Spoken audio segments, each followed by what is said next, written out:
Welcome to OAA Now, your home for Oakland Activities Association news and information.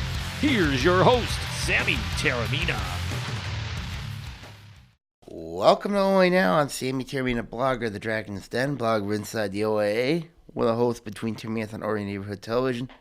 I'd like to welcome our friends from Oxford Community Television watching us on, and also our friends on YouTube watching the podcast. So, this week we don't have much going on around the OAA, but, we've got Media Day coming up next week, which is huge for the OAA, and of course the start of football starts August 10th, and also the rest of sports, like boys soccer, boys tennis, girls volleyball, cross country, all start on August the 12th. So very, very interesting. The start of the sports season is coming real quick, despite the fact that the first day of school starts in the middle of September, which is September the 8th for a lot of students, including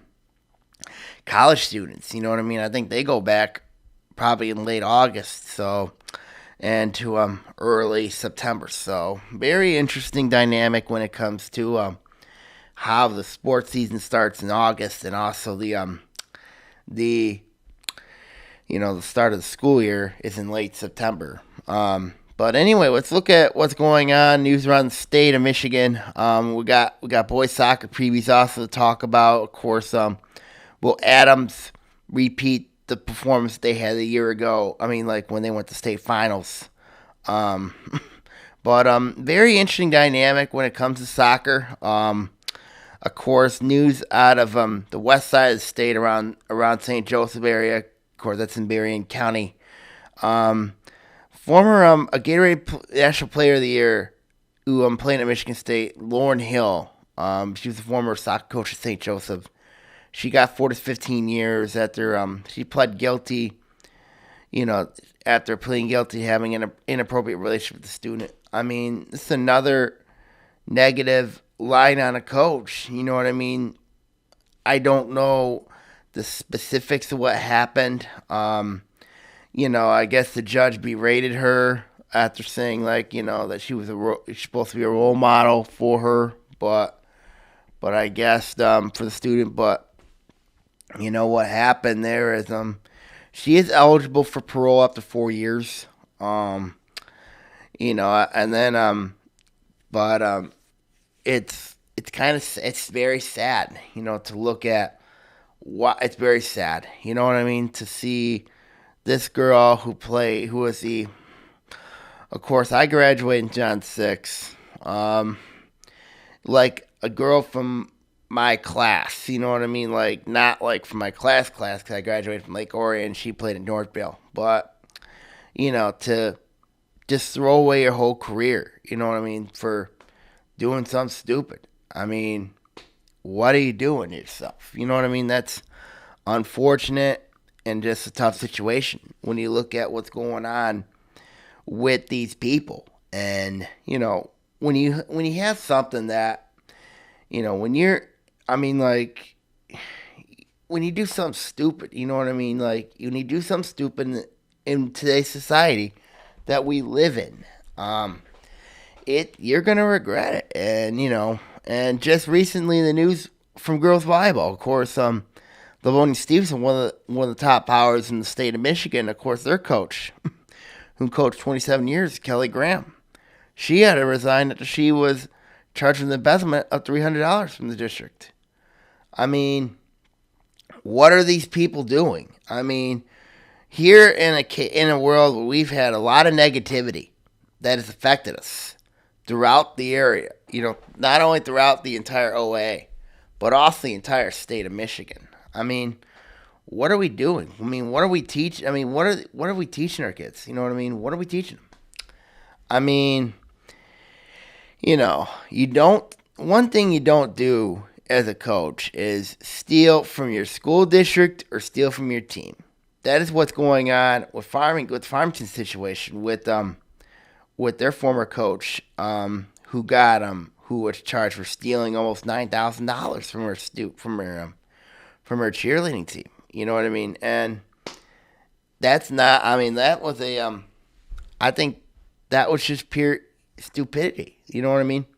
Coaches get paid. You know, they get paid by the district to coach. You know, they get paid by the district. They do.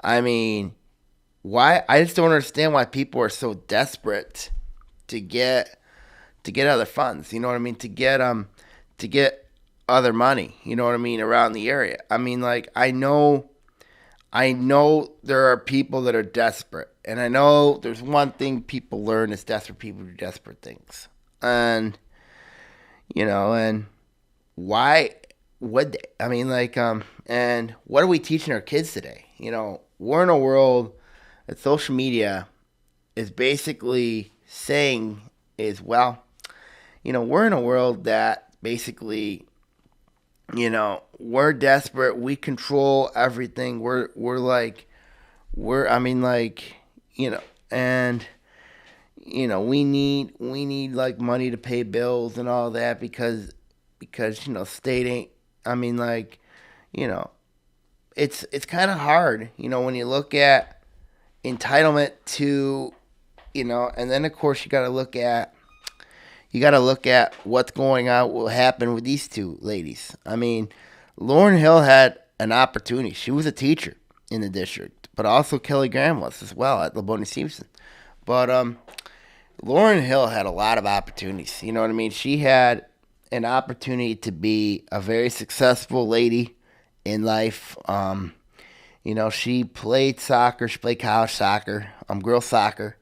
She was very successful at it. Took a job, became head coach at St. Joseph. I mean, and then to throw her life away after having sex with it, after having an inappropriate relationship with a student. You know what I mean? Which is meant to sexual assault. So when I look at that, and I'm going like, what are you doing to yourself, man? What are you doing to yourself? And then you basically throw your life away. 4 to 15 years. That's a lot of years. You know what I mean? 15 years. Here's a girl that's 26 years old. She wouldn't be able to get out until she's 41 years old. And she's got to register with the state of Michigan as a sex offender.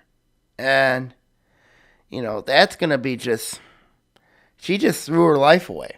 Lauren Hill just threw her life away because of something stupid. I mean, it's the same thing that happened at Labonte Stevenson. Here's a girl, here's a coach who coached in volleyball for 27 years. I mean, you coach Labonte Stevenson, one of the top power teams in the league, in the entire state. And she's won 3 regional titles. 2 regional titles in the last 3 seasons. And, she is forced to resign after this district allegedly said she embezzled $300 of district funds. I mean, but they did agree to not sue the district or because basically I think she was a teacher, and of course I think she was union. I really do. I think she was union, in which they get a lot of money from. They get a lot of money from the it's tough. You know what I mean? I mean, like, I just think when you look at the situation that these two were in, both threw their life away, especially Lauren Hill. Had a huge opportunity to be successful. I mean, Kelly Graham been coaching in the district of Labonte Stevenson for 27 years. It can happen to anyone. That's the life lesson here. It can happen to anyone. And when you look at the situation, we got Media Day coming up. We got, everybody should be getting ready, excited for the start of the year. But I'm pretty sure, like, Labonte Stevenson now has a coach in place. I think getting the girls ready for the season. For girls soccer over at St. Joseph, I think it's going to take a little bit of time because girls soccer is not until spring. So I just think when you look at the situation over there, I think, when you look at a program like Labonte Stevenson, who's going to probably have to deal with a team like Temperance Bedford, who's ranked in the state. Um, I think it's going to be very interesting to see how those kids adapt to the new system. And usually, when you have somebody who is gone, it is very difficult for teams to adapt to change. You look at the situation at Lake Orion. A couple of years ago in boys basketball, Tom Reese. Lake Orion had a difficult time changing, to the system Reese likes to run, and then after about March, they finally got it. In volleyball, it can be very difficult, you know what I mean? Because we know when you look at a team like Rochester Adams, who had, of course, their former coach retired, and some of the girls struggled under Ira Gardner's system. Gardner,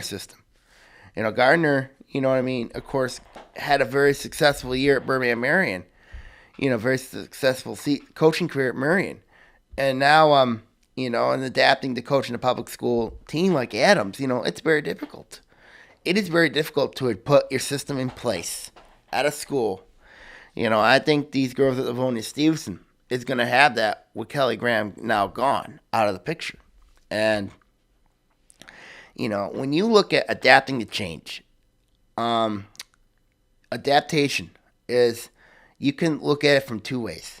You can look at it from what Orion did a couple years ago, or you can also look at it in a situation, and I know everybody's going to have this, or you can look at a situation where the Detroit Tigers are going through right now. Brad Osmus is struggling right now because he can't control the clubhouse. The reason why the Tigers are struggling is because they're bad bullpen. It can happen to anybody, and I just think, when I look at a team like Livonia Stevenson, I think they're going to be all right. I really do, in the long haul, because whomever the new coach is in there is going to get that system fixed. It's going to get those players to believe in the system, believe in competence, and believe in each other. And that's something that I think they need. I think it's going to take a little bit longer at St. Joseph because, the sport's not till the spring, but you got to have a coach in place, I would say, before their winter conditioning starts in January. I think that would be the best sense over at St. Joseph's to replace Lauren Hill as coach over there on the west side of the state. But I don't know how they operate things over there. Of course. And then at Livonia Stevenson, you got to have a coach in place by then because, volleyball starts in 2 weeks.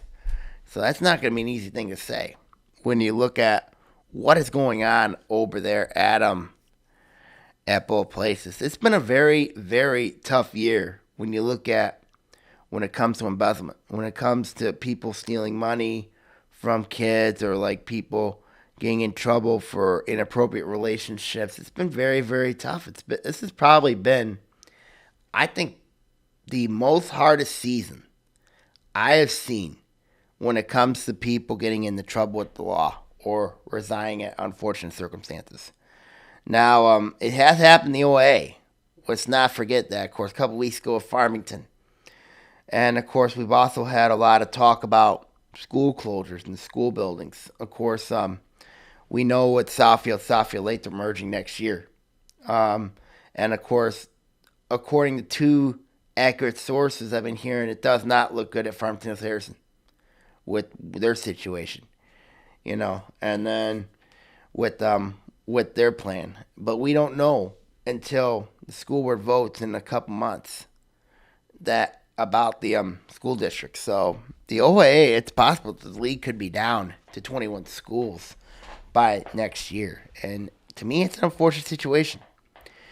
I have mentioned a couple teams possibly joining the league I've looked at Clawson.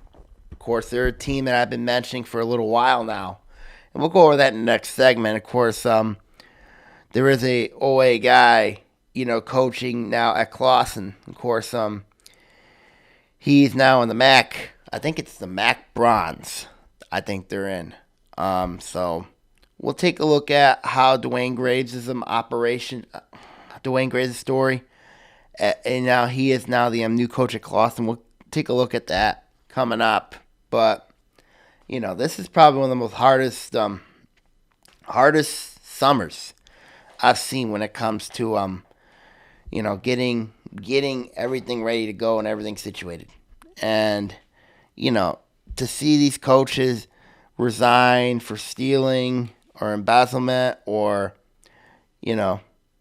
it's terrible. And you can't do that. You can't. I mean, I know money wise it's tough. You know what I mean? We're in a state that is we're in a state, it's tough. You know what I mean? You got kids starting to you got freshmen coming up from, you got middle schoolers coming up to high schoolers. You got seniors leaving for college. It's difficult, and money's tight in this state. It is around the country. And and it's unfortunate. But the Laurel Hill mess, that could have been avoided, should have been avoided. What she did was wrong. And she got the slammer, and it cost her career. You know what I mean? Just for somebody to have just to just throw everything away. I don't know what to say. I'm a coach myself. And to see all this going on, big no-no. It's a big time no-no. And it is what it is. So I think as coaches, I think that we got to learn. I think we got to learn to be better to the students, to be better, to the kids. I think we just got to be better to everybody. I really do. And, it is what it is. Okay, now when we come back, we're going to talk about Dwayne Graves and his new journey at Clawson. Of course, Clawson, a very interesting dynamic. We'll talk about why I think Clawson should be in the OAA and what the impacts of Dwayne Graves' coaching at Clawson will bring to the Trojan program here on OAA Now.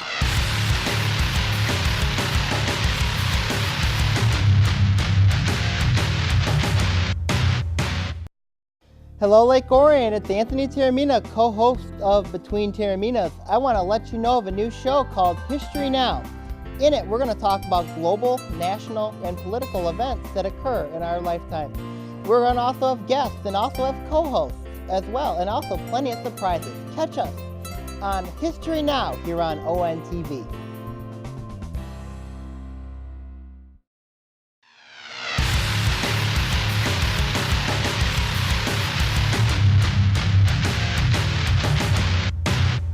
Welcome back, ladies and gentlemen, to OA Now.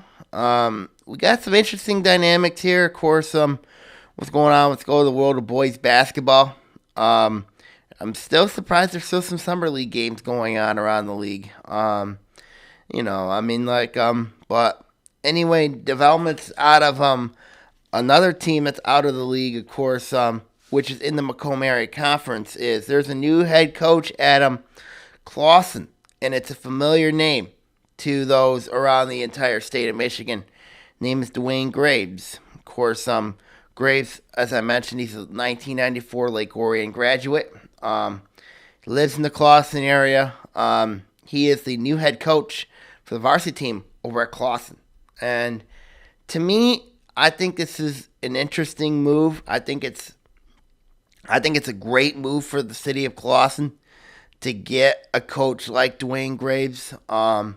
He's had a lot of success when he was at Losser. Of course, we all know what happened the first year when Boompia Hills actually merged and became one. He had the big three of Yante Mate and Amare Cartwright and Kylie Gracie. and they all went to the state finals, and that was pretty huge for the Bloomfield Hills program.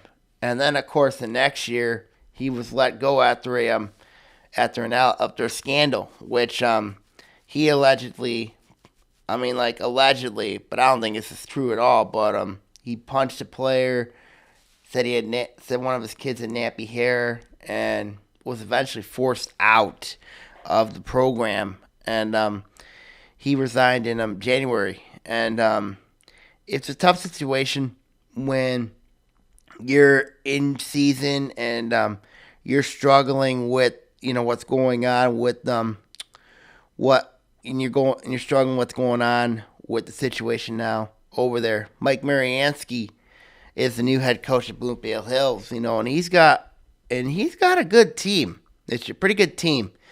And they went down. Bloomfield Hills was a team that went down from the red to the white this year for boys basketball. They're one of the favorites in the white, but you got to really say, West Bloomfield's going to be very, very good in that division. And they will be. I think that Bloomfield Hills, they have a year of experience, but the question is going to be, how will this JV team and how will this young team adapt to under the new coach, Mike Mariansky's system over there? And also, will the players from the JV level compete playing in a varsity environment? Because you look at there's a huge difference between sub-varsity, which is freshman and JV, to playing up in the varsity level. Varsity, it's a lot faster. You got to think quick. You got to have the mindset to be successful.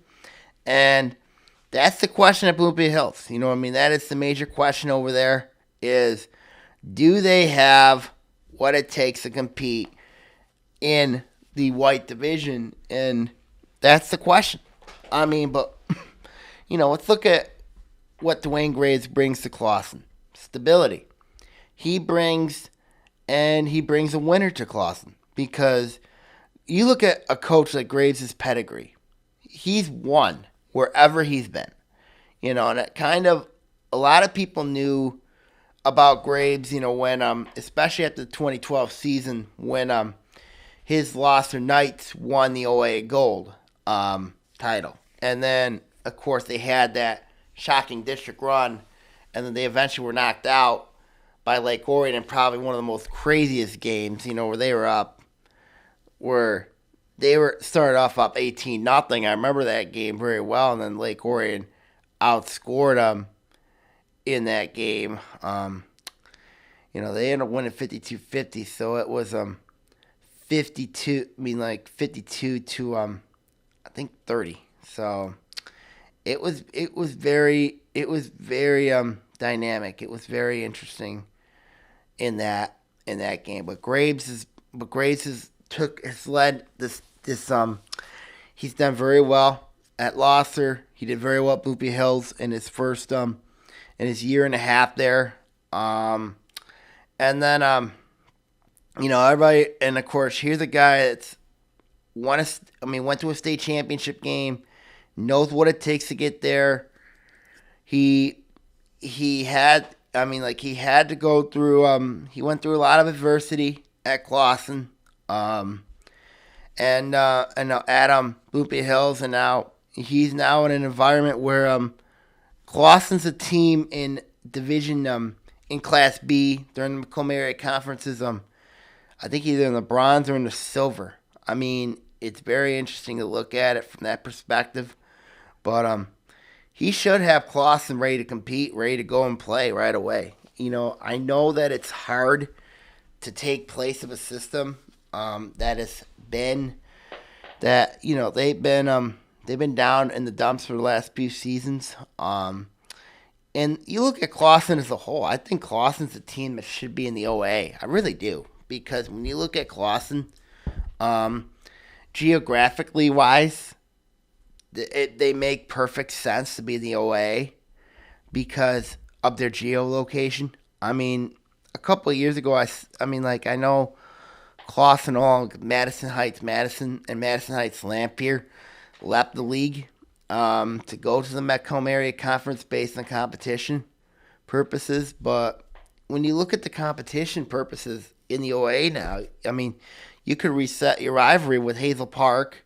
You could reset your rivalry with Royal Oak. You could reset your rivalry with Ferndale. I mean, Ferndale, Hazel Park are both teams in Class B. But I think Clawson would be absolutely perfect for the OA to get back to the even stratosphere, I think, But I don't know where the OA is going to go with this. I was disappointed with Grand Blanc and Davison, you know what I mean, when the OA decided not to allow both those teams in. I wanted Lapeer personally to be in the OA, but I guess what the OA is probably focused on keeping Oakland County involved. And here's a team in Clawson. I think they're in Oakland County, and this would make perfect sense to bring Clawson back into the fold because you're getting OA type people in the Macomb Area Conference. And also, I just think the travel is a problem for Clawson. I really do, because you're going into Macomb County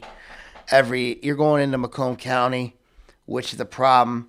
I would think, for Clawson travel-wise, it would be sense for them to be in the OA. But, I don't know how they feel right now being in the Macomb Area Conference. I think they feel like, I personally feel like Clawson's a little bit of an outlier. You know what I mean? Because when you look at the situation that they've had with the Madison schools in their course, we got Madison Heights, Lampier, Madison Heights, Madison in that league. I just think that it makes a lot of sense.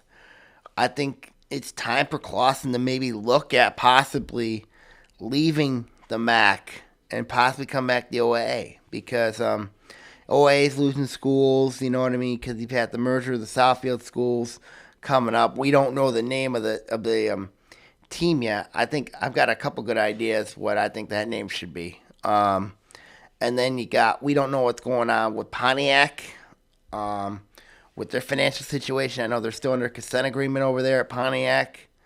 But also you got a lot of schools struggling, financially. You got Berkeley's school is struggling.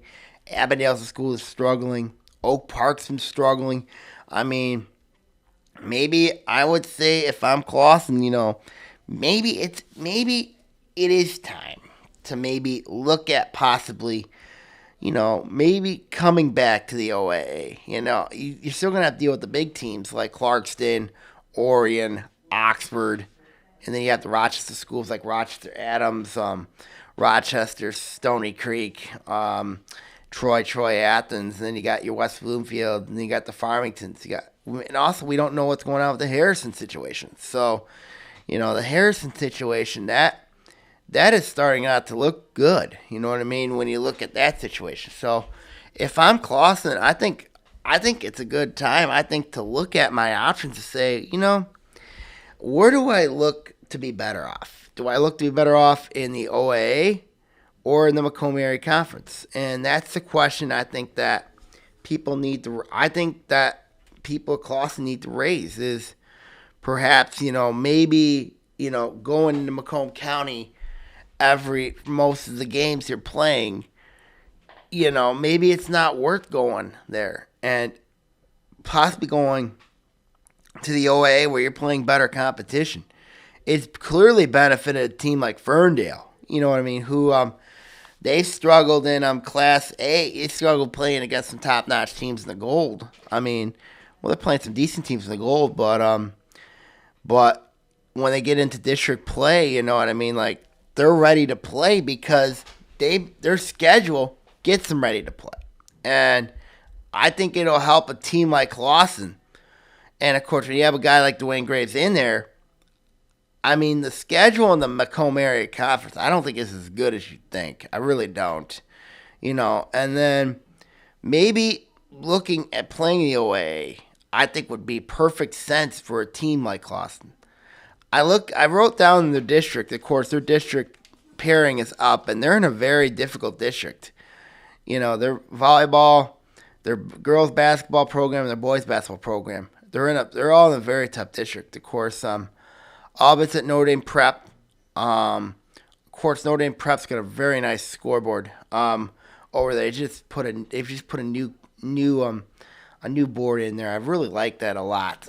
What they have over there.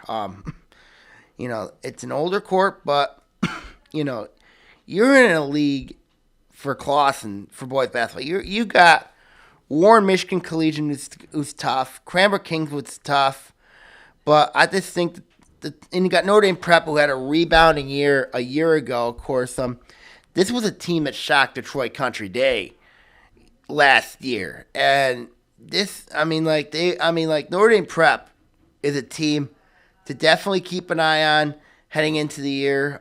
They could be a great threat to Clawson and to beat Dwayne Graves' team this year. But also you got to look at Detroit Country Day, of course. I've gotten a lot of questions with this team. Of course, the Yellow Jackets have not been the same under Kirk Keener. Ever since Kirk Keener left the state of Michigan, a lot of top-notch players have left the state. You look at, I just think that there's been some teams in the Catholic League that have taken over Detroit Country Day spot, like UAD Jesuit, for example, whom I think have clearly taken over their spot. I just think Detroit Country Day is not the same team they used to be. But you got Notre Dame Prep in there that could definitely give Clawson problems. The two Catholic League teams could definitely give them problems. You got Cranbrook Kingswood in there, Warren Michigan Collegiate. They could challenge somebody. Lampere, they were not a consistent team a year ago. So when you look at the situation that Dwayne Graves has, I just think that maybe when you look at the schedule, I haven't looked at Clawson's schedule yet, but I think playing those type of teams, I think they're going to probably play a pretty weak non-conference schedule. I really do, early on. And when you look at the situation that Clawson has, this is a team that really, I think they need a tough schedule to start the year off, to get their confidence going when they get into the MAC play. I think they'll be all right. But the question is for Clawson is, I think if they move down to the OAA, if they move back the OAA, I think one, it'll help them out, even though the win-loss record definitely will not show it. But the win-loss record will help this team out, especially, the competition, my bad, will help this team out, especially when you look at whom they have to play. I would think playing a team like Hazel Park, playing a team like Ferndale will definitely help Clawson's chances. Also, maybe restoring those rivalries with Royal Oak and Troy, I think will also help wonders as well. Maybe even playing Groves, Seaholm, or maybe Graves' old stepping grounds of Bloomfield Hills. I doubt it, but if Clawson were to rejoin the league, it could set up an instant rivalry with Bloomfield Hills. It could. Even though Bloomfield Hills is a much bigger school, but the irony of Dwayne Graves possibly facing his old team, it could happen. It really much could happen. And think about how much motivation that would be for Dwayne Graves. But when you look at the situation over there, I think Graves is in a much better spot. He can coach his kids. He lives in the district. I think for Clawson, this is a perfect situation for them with Dwayne Graves taking over the job there to make sure that he gets his staff in place and everything would be in line. And for Bloomfield Hills, they're going on with Mike Mariansky as their coach. I know that they're trying to repair what happened last year, and I'll tell you what, last year was really bad for Bloomfield Hills. They suffered, and it's not easy when you're in the red, having to deal with the coach's scandal, of course, leaving the program, resigning. It's difficult on a student athlete. It's very difficult on them.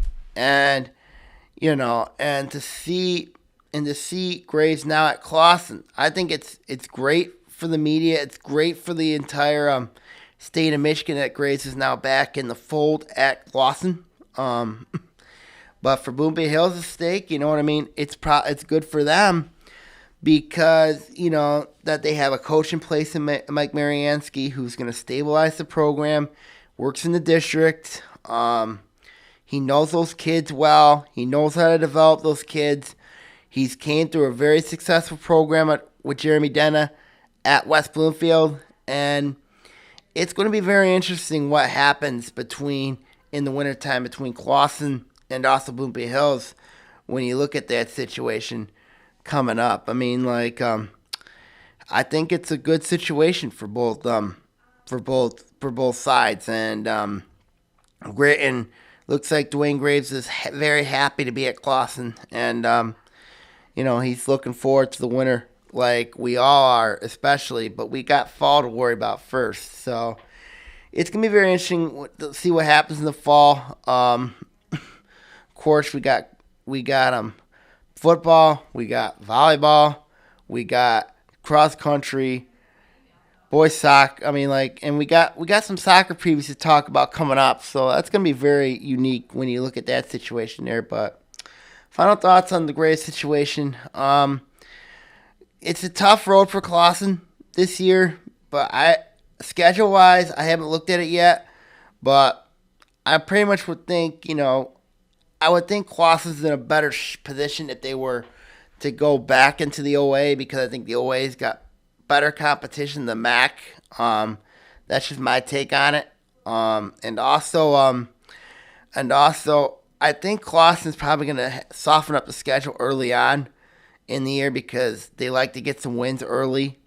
But they do have a brutal district in District 44 of Class B, where you got to deal with a team like Notre Dame Prep, Detroit Country Days in there.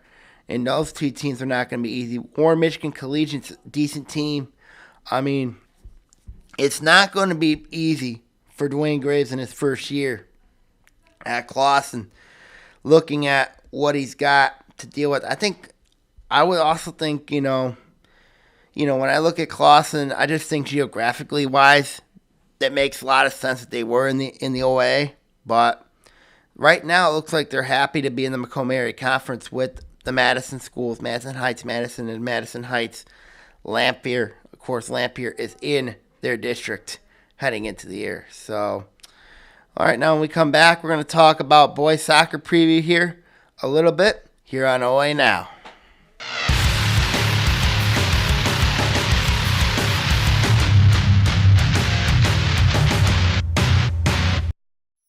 Make a trip over to the Orion Arts Center to enjoy some family fun and fresh food at the 2015 Lake Orion Farmers Market.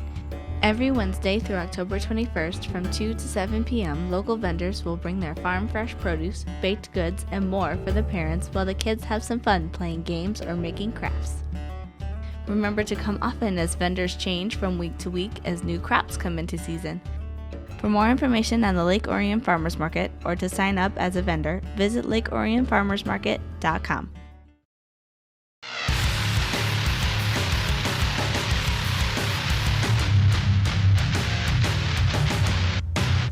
Welcome back to OA Now. I'm Sammy Taramina. You look at, of course, we got the start of fall sports coming up in about 2 weeks. Of course, one of those sports involved is boys soccer. Very unique. What happened, recapping last year, of course, Rochester, Adams, and Boone Bay Hills made a lot of noise. Adams going to the state title game. Boone Bay Hills, I think, was a Final Four team a year ago.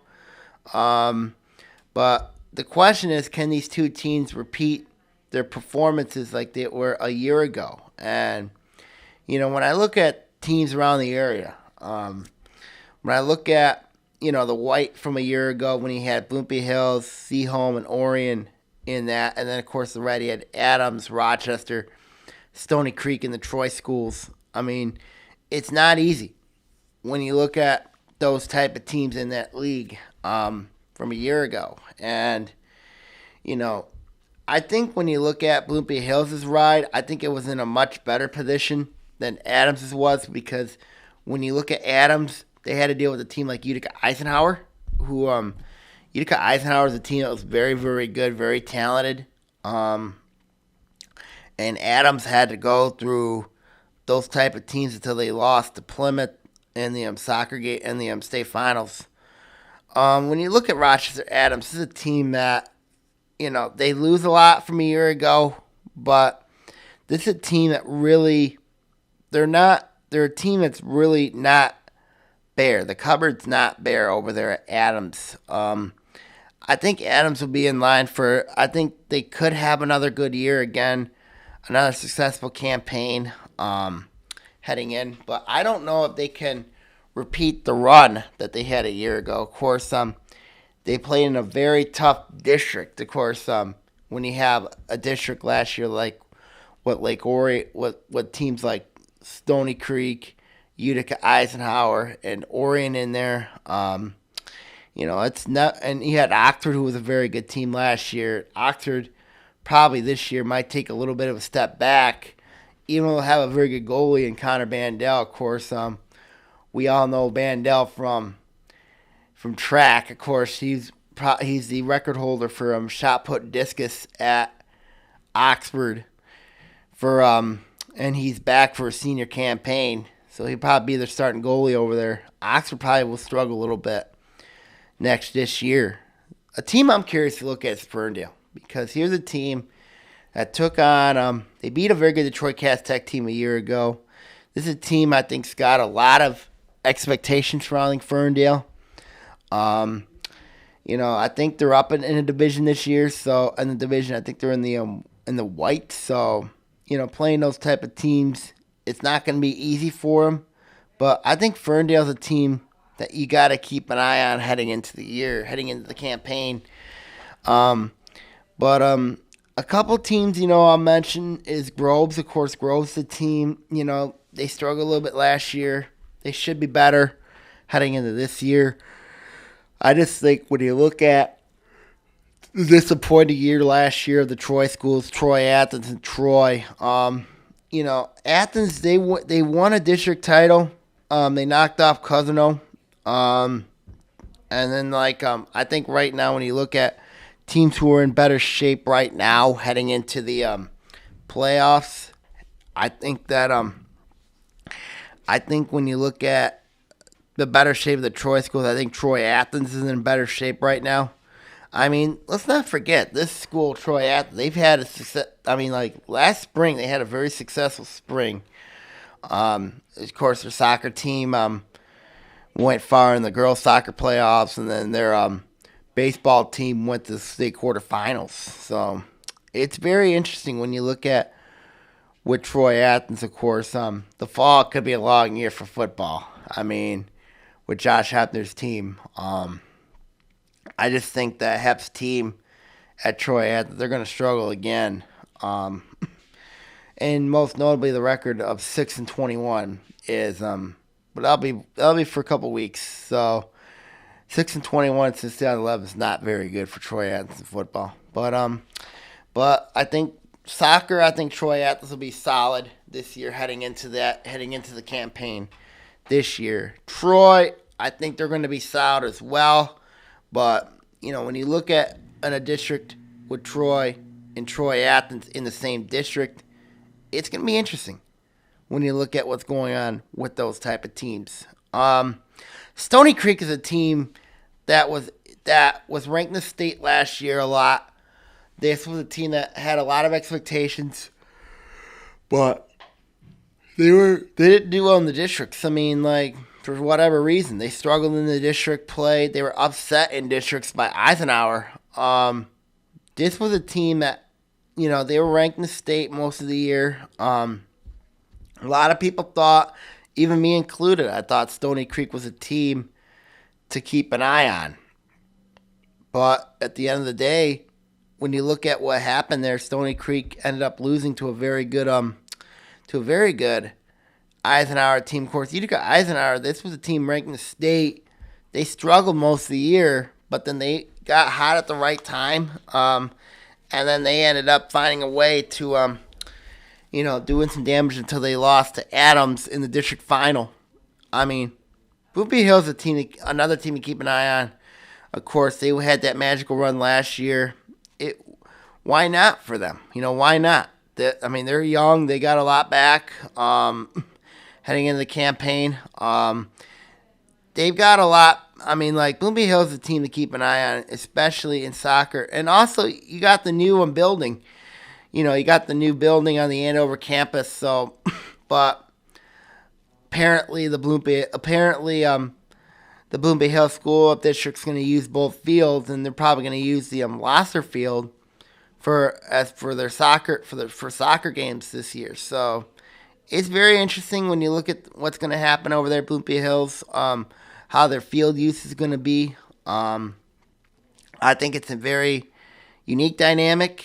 It's interesting. So we'll see what happens there. Rochester's 4. I think when you look at Rochester, they had some tough losses last year. They're in a very difficult league a year ago. I'm curious to see what happens with them. Of course, you got the 2 Rochester schools ahead of them, Adams and Stony Creek. And then, of course, I mentioned Troy schools. A team I didn't mention as much as Clarkston. When you look at the Wolves, I mean, this was a team last year, very young. I think they had a very interesting district. I mean, like, they had to go to Grand Blanc. Clarkson, under Coach Curtis Pavement, of course, former Lake Orion coach. Here's a team that they're quietly building a soccer program over there at Clarkson. They're quietly building a program over there. Of course, competing with their arch rival to the east in Lake Orion. Of course, Orion, they got a couple guys coming back, but they did lose a lot a year ago. But Clarkson's a team to definitely keep an eye on heading into the soccer season because of, one, how their program is ran.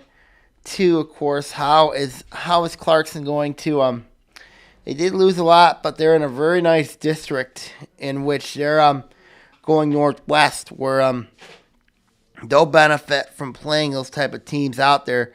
Probably the biggest threat to Clarkson in their district would probably be Grand Blanc, because when you look at Grand Blanc, this is a team that that's given Clarkson a lot of fits. They've given them a lot of problems. Especially when you look, and of course, they play. Grand Blanc's a team that plays in the Kensington, but Grand Blanc's always had athletes and kids who play for their program, and I think they're going to be a huge threat to Clarkson. Of course, Clarkson won a district championship a year ago, which was huge for the program. But but if they were east I think they struggle. But I just think the beneficiary of the location helps Clarkson right now. I think it really does. Birmingham Seaholm's another team to look at. Of course, this is a team that they shocked them. They split with Orion last year, lost twice to Bloomfield Hills. They're another team to look at, especially heading into the year, especially in the campaign. This is a team that well coached, well rounded. I think they'll give a lot of teams problems for sure. Seaholm's a team. When you look at the Maples, this is a team I think to definitely keep an eye on heading into the year. But when you look at the Maples, they did lose a lot from a year ago, and we'll see what happens. I think a team I think that can make a serious run could be Bloomfield Hills because of where they're located. It wouldn't surprise me if Stony Creek or Adams makes a serious run as well. But I just think where Bloomfield Hills is located, I think they're going to make a serious run this year for a soccer crown. I don't know. Stony Creek and Adams will still be very good. I think all these teams will be very good heading into the year. So my top 10 for the OA, for the Inside the OA Soccer Preview, of course, 10 is Ferndale, 9 is Orion, 8 is Seaholm, 7 is Clarkson, 6 is Troy, 5 Troy Athens, 4 Rochester, 3 Bloomfield Hills, 2 Stony Creek, 1 Adams. When I look at other teams, West Bloomfield, they'll be all right. But there were times they struggled. They almost didn't have a soccer team. You know what I mean?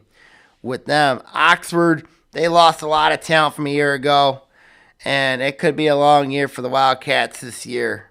You got Berkeley could struggle a little bit. Royal Oak's a team I think that could surprise some people this year. So we'll keep an eye on Royal Oak. Lathrop, this is their last year of being a school, and of course they're merging with Southie next year. I'm kind of surprised that Southie and Oak Park don't have soccer teams. Very disappointing that they don't have soccer teams. So, like I said, and then of course we got Avondale. Avondale's a team I think I looked at possibly putting in the top 10, but when you look at Avondale, it's a team that could struggle a little bit, but also they've been hot and cold a little bit, so we'll keep an eye on Avondale for sure. This is a team I think that will do some wonders in soccer, and of course Pontiac, they're going to struggle a little bit in soccer as well. So you look at you look at the situation going around the league. We'll see what happens. Very strong soccer year, I think, for a lot of teams. In the OAA, I think the OAA is one of the premier conferences in soccer. But I think it's going to be very interesting, very, very interesting to see how the boys soccer format works heading into the year. So, like I said, we'll keep an eye on it heading into the year. Wish everybody the best of luck who is interested in playing soccer in 2 weeks. Of course, tryouts, like I said, are set for August the 12th.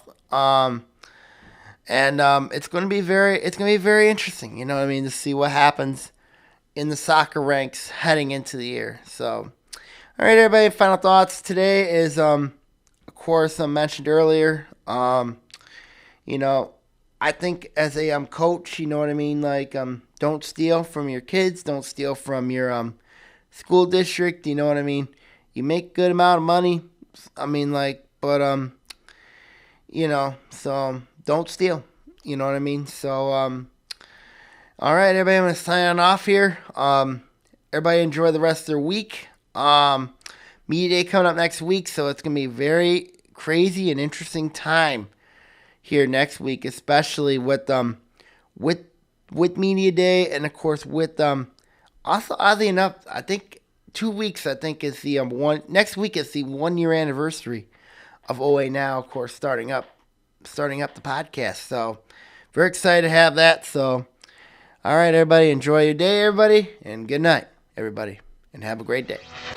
OAA Now is produced at Orion Neighborhood Television, Lake Orion's community media outlet. To learn more about ONTV, visit our website at www.orionontv.org or call us at 248-393-1060.